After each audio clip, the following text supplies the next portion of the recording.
Senhor, eu tô vivendo um período tão difícil da minha vida. Eu preciso de uma palavra, Senhor. Fala comigo, Senhor. Fala, Pai. Me revela, Senhor, como serão meus próximos dias. Como será o segundo semestre pra mim, Pai. Oh, Deus, revela, Senhor.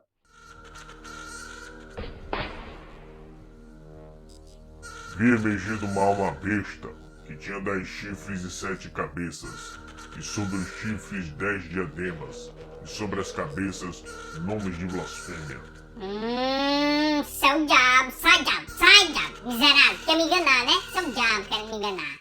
Oh, Pai, oh, Deus, revela, Senhor, fala comigo, Senhor, me mostra, Pai, como serão meus próximos dias, Senhor, esse segundo semestre desse ano, Senhor, Pai, revela, Senhor, fala comigo e não me deixa enganar, Pai.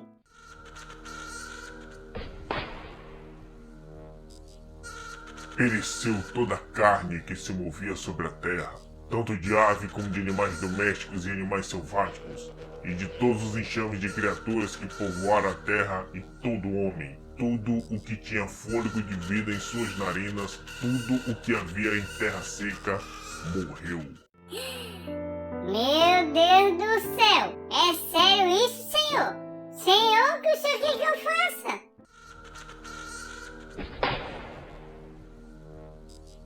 Então Judas, atirando para o santuário as moedas de prata, retirou-se e foi enforcar-se. É assim que você fala com Deus? Olá, seja bem-vindo ao Ponto de Equilíbrio, eu sou o Léo Murata e nesse vídeo eu quero falar com você sobre uma das principais funções do Espírito Santo na Nova Aliança, guiar o cristão. Eu quero começar dizendo que no início, bem lá no início da minha caminhada, eu fiz algumas vezes isso com Deus. Graças a Deus poucas vezes, mas eu fiz. Eu quero te falar que realmente teve algumas vezes que deu certo. Pelo menos eu achei que era Deus falando comigo, né? Eu sei que graças a Deus, Deus é tão misericordioso que Ele está disposto a baixar até o nosso nível de imaturidade para poder nos alcançar. Mas você precisa entender uma coisa. Não é porque Ele fez uma vez que Ele vai fazer isso sempre. Esse é um dos principais erros que o cristão comete. Ele quer transformar uma experiência que ele teve em uma regra, em uma doutrina. Regra é o que a Bíblia diz. E na Bíblia, Deus nunca prometeu que falaria conosco dessa forma. Em Mateus capítulo 10, Jesus vai enviar seus 12 apóstolos para o campo e Ele vai dar algumas instruções para eles. Não tomei rumo aos gentios, nem entreis em cidade de samaritanos, mas buscai de preferência as ovelhas perdidas da casa de Israel. Jesus está dando instruções aos seus 12 apóstolos. Lá em Lucas capítulo 10, agora Jesus tem à sua disposição 70 discípulos. E ele vai enviar esses 70 para o campo. E ele faz algumas advertências para eles. A seara é grande, mas os trabalhadores são poucos. Rogai ao Senhor da seara para que envie trabalhadores para a sua seara. Preste atenção, Jesus dava advertências. Jesus dava instruções. Jesus ensinava. Em Mateus capítulo 12, Jesus manda alguns discípulos irem para a aldeia e ele diz para os discípulos, olha, vocês vão encontrar uma jumenta presa e com ela um jumentinho. Vocês vão pegar esse jumentinho e trazer para mim. Se alguém perguntar o que é aquilo, vocês vão dizer para ele assim, ó, o mestre precisa desse jumento, daqui a pouco ele devolve. Quem guiava aqueles 12 apóstolos? Jesus. Eles não faziam nada sem Jesus mandar. Tudo o que deveria ser feito, Jesus dizia como fazer, onde fazer e quando fazer. Jesus guiou aqueles 12 apóstolos durante a sua caminhada com eles. E aí no Evangelho de João, no capítulo 13, é o momento onde Jesus se vira para os seus discípulos e diz, aquilo que eu disse para os judeus, agora eu digo para vocês.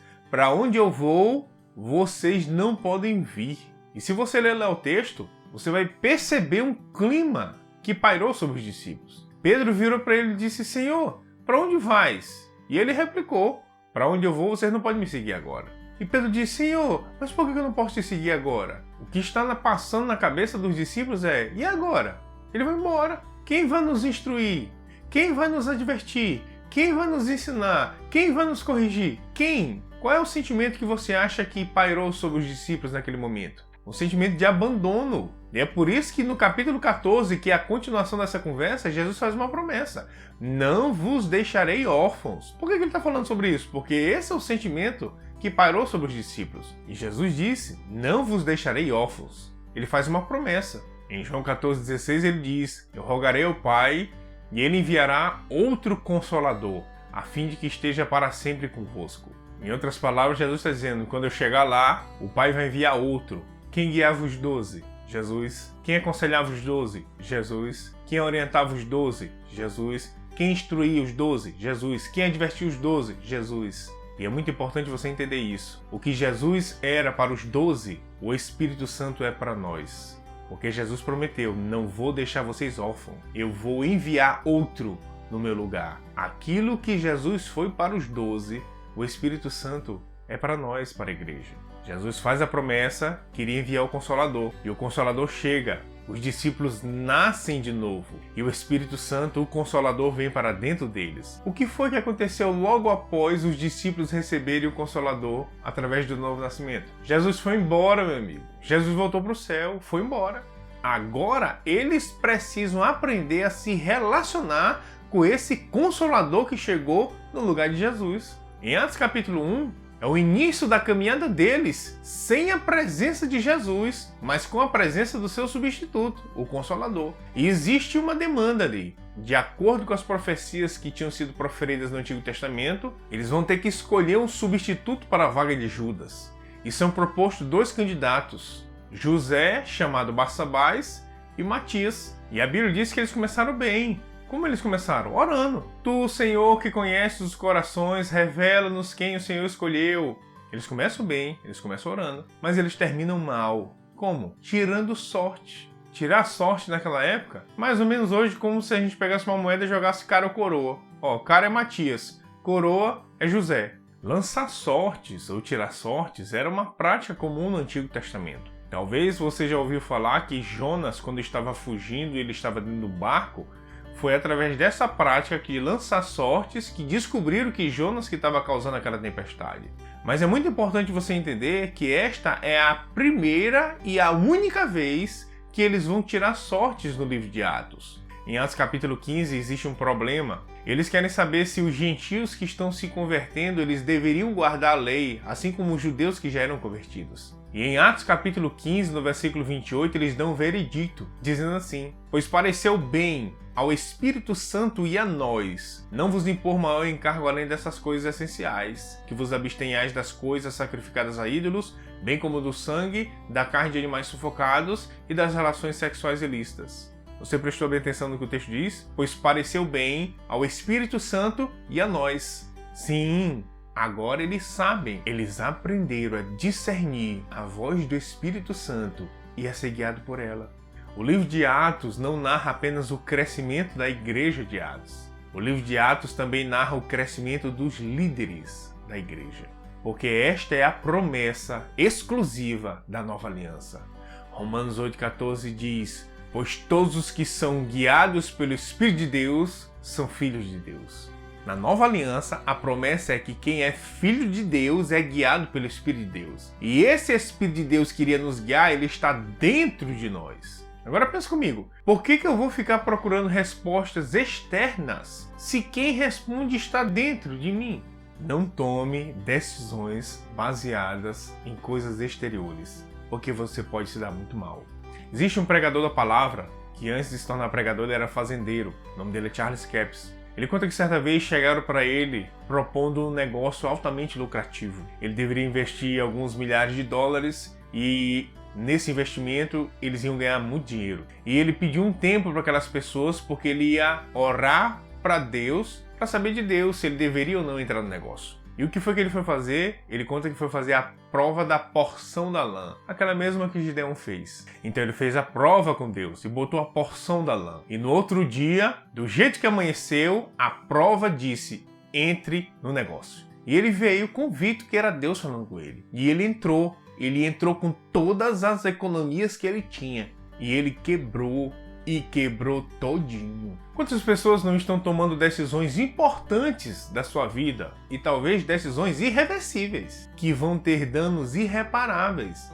Baseado nisso, pessoas decidem mudar de cidades por causa dessas provas, decidem sair do emprego usando essas provas, pessoas até se casam através dessas provas. Senhor, tu sabes, eu faço parte do movimento e eu escolhi esperar. Mas Senhor, não tá aguentando mais esperar não. Não tô não, Senhor, não tô, Senhor, não. Eu tô sentindo de Deus que chegou o momento de eu casar, Senhor. E aí, Senhor, se for pra eu casar, amanhã eu quero que a mulher que o Senhor tenha pra mim, ela vá com uma camisa rosa, uma saia verde e entre com uma lata de Fanta-uva na mão lá na igreja. Agora preste atenção. Satanás é o príncipe desse mundo. Ele é o Deus deste século. Ele é o dominador deste mundo tenebroso. Qual é a dificuldade que ele tem de influenciar uma mulher, de vestir essa roupa, tomando esse refrigerante e fazer ela entrar na igreja no momento que eu tô lá? Pessoas estão tomando decisões importantes, sérias e irreversíveis com essas provas. Uma vez eu ouvi algo que me ajudou muito e eu creio que vai te ajudar. Existe uma grande diferença entre você dirigir um carro e pilotar um avião. Como é que você dirige um carro? Tudo que você faz dentro do carro é consequência do que você está vendo do lado de fora do carro. Então você está dirigindo o carro, de repente o pedestre vai chegando na faixa, você freia. Você está andando, de repente o sinal vai querer ficar amarelo, então você acelera para poder aproveitar aquele sinal. Acelera dentro do limite de velocidade permitido, claro, né? Você tem uma placa para virar à direita, você dá a seta. Então tudo o que você faz dentro do carro é consequência do que você vê do lado de fora do carro. Agora, como é que um piloto de avião pilota aquele avião? Porque lá em cima no céu não tem placa, não tem estrada, não tem faixa. Se é de noite não dá para ver nada. Como é que ele pilota aquele avião? Pelo que ele vê dentro. Existe um computador lá dentro que diz: agora você suba a tantos mil pés. Ele pega e sobe. Agora você acelere para tantos quilômetros por hora. Ele pega e acelera. Agora vire à direita a tantos graus. E ele ajusta. Tudo que ele faz no avião é consequência de informações que ele recebe de dentro. O problema é que nós estamos dirigindo um carro quando nós deveríamos estar pilotando um avião. Pessoas estão reagindo baseado no que ela vê do lado de fora, ao invés dela reagir baseado em informações que ele recebe por dentro, porque a torre de controle celestial, ela constantemente está mandando comandos. Mas muitas vezes nós estamos decidindo